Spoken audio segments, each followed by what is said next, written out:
Hi friends, మొదటిగా నా యొక్క వీడియో చూస్తున్నవారు లైక్ అండ్ సబ్స్క్రైబర్ చేసుకోండి. ఈ యొక్క వీడియో ఎక్కడ స్కిప్ చేయకుండా చివరి వాడికి చూడండి ఫ్రెండ్స్. నేను మా అన్య కలిసి కాఫీ గింజల నారు ఎలా పోయాలో స్టెప్ బై స్టెప్ చూపించబోతున్నాము. మట్టినైతే ఇలా బెడ్లా మొదటిగా రెడీ చేసుకోవాలి.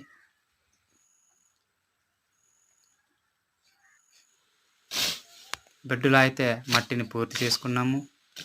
ఇవి కాఫీ విత్తనాలు, చాలా మంచి విత్తనం. ఇది విత్తనం బెడ్ పైన అలా జల్లితే సరిగా మొలవదు.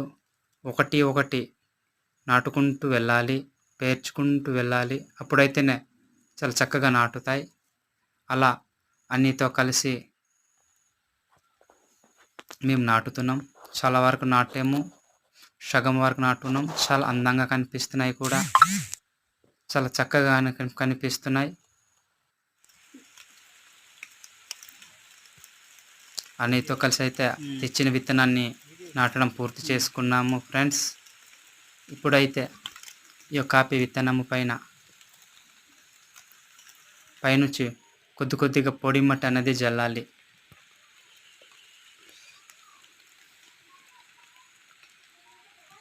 ఈ పొడి మట్టిని పైన కొద్దిగా జల్లడం కారణం వర్షం వచ్చిన ఈ యొక్క విత్తనం పైకి తేలక నాటిన దగ్గర మొలవడానికి ఈ యొక్క మట్టిని విత్తనం జరగకుండా మట్టిని వేయాలి. మట్టిని అయితే వేస్తున్నాను. మట్టిని అయితే పూర్తి చేసుకున్నాను. విత్తనం పైన జల్లడం అన్నైతే గడ్డి కోసం వెళ్ళి ఇప్పుడే వచ్చాడు.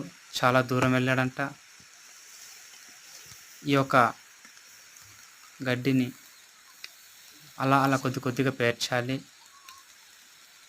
ఇది గత్తం వేయడానికి, ఆ యొక్క గింజ నీట్గా మొలవడానికి చాలా సహాయపడుతుంది గడ్డి. మేము కొత్తగా ప్రయోగం చేస్తున్నాము. నచ్చితే కామెంట్ చేయండి, లైక్ చేయండి ఫ్రెండ్స్. అన్నయ్య అయితే చాలా అందంగా పేరుస్తున్నాడు, పూర్తి చేసుకుంటున్నాడు.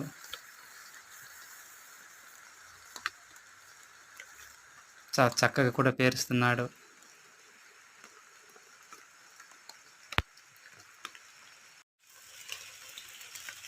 అయిపోయింది కదా, వెళ్ళిపోవచ్చా?